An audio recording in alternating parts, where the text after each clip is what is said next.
군 생활에 잘 적응해 특급 전사가 되겠단 말을 자주 했다는 고 홍정기 일병의 생전 모습입니다.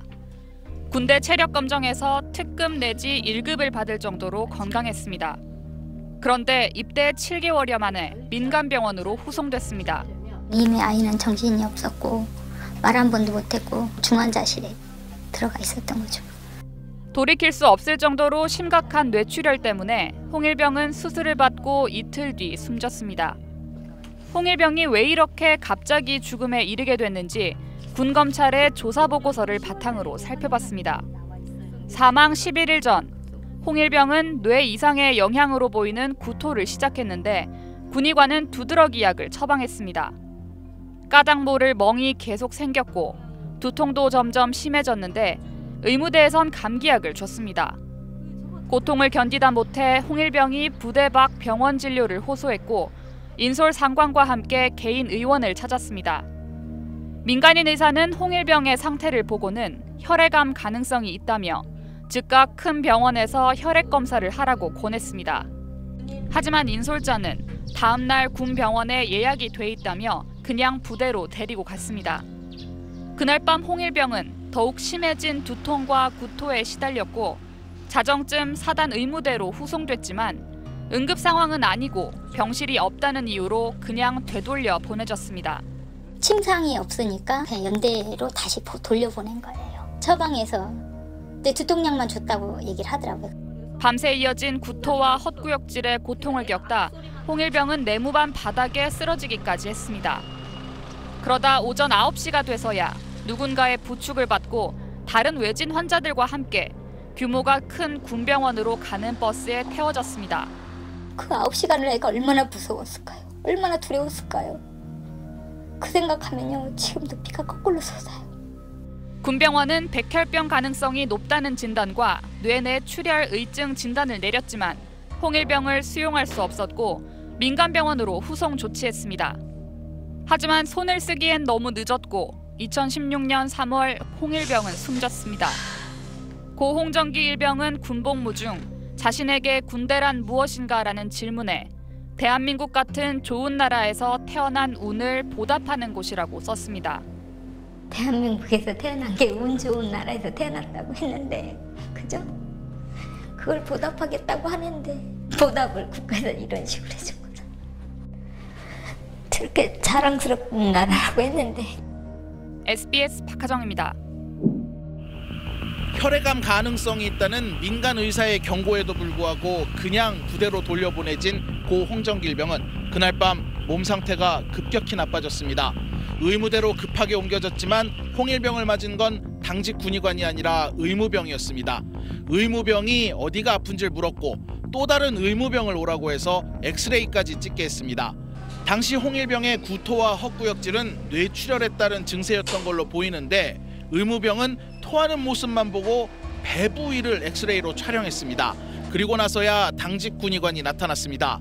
군의관은 혈액학적 문제가 있을 가능성이 있다고 생각했으면서도 두통약만 처방해 홍일병을 상급 병원이 아닌 소속 부대로 돌려보냈습니다. 별거 아닌 걸로 만약 보내지마.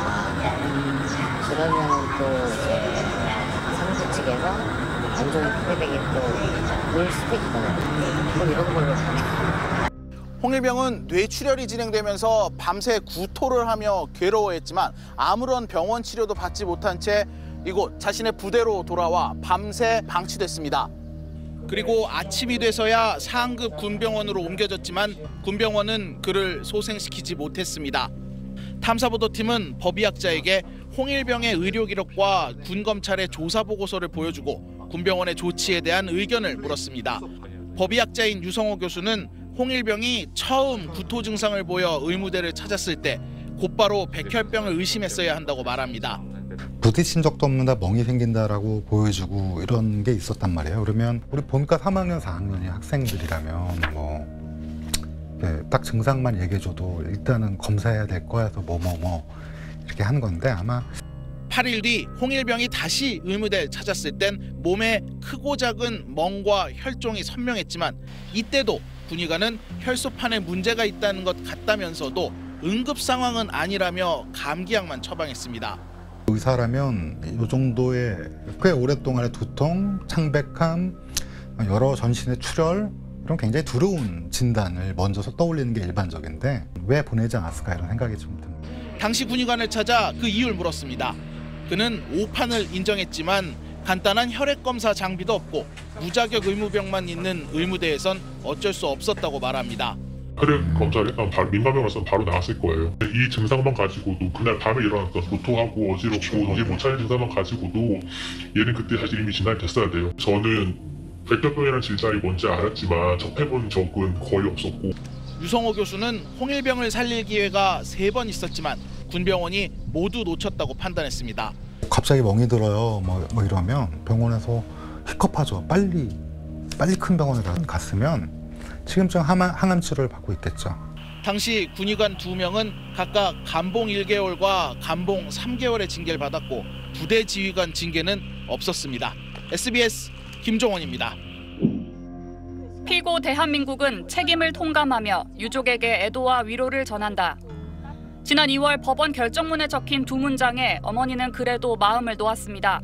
4년 동안 이게 어떤 결과가 나올까 기다리는 우리의 삶은요.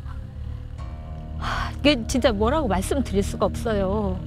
지난 2016년 3월 24일 아들 고 홍정기 일병은 군복무 중 급성 백혈병으로 인한 뇌출혈로 숨졌습니다.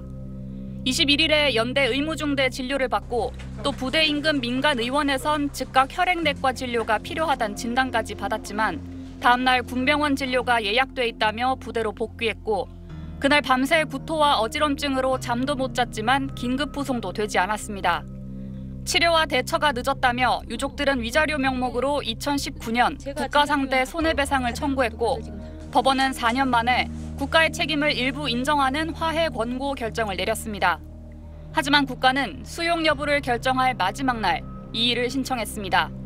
SBS가 입수한 의견서에 따르면 군의관의 과실이 있었다고 볼 수 없고 이미 순직 결정으로 유족이 보상을 받은 만큼 손해배상을 청구하면 이중배상이 된다는 이유에서였습니다. 하지만 국방부는 이미 2016년에 군의관이 즉각 상급 의료기관에 홍일병을 후송하지 않아 성실 의무를 위반했다며 징계까지 했습니다. 지금 병역비리 계속 나오더라고요. 저는 어떤 편에서는 그 부모님 잘하신다라고 응원드리고 싶은 마음이 드는 그런 자괴감도 있어요. 그렇게 해서라도 자식은 볼 수 있는 거잖아요. 어머니는 오는 21일 다시 시작되는 재판에서 법정 다툼을 이어가야 합니다.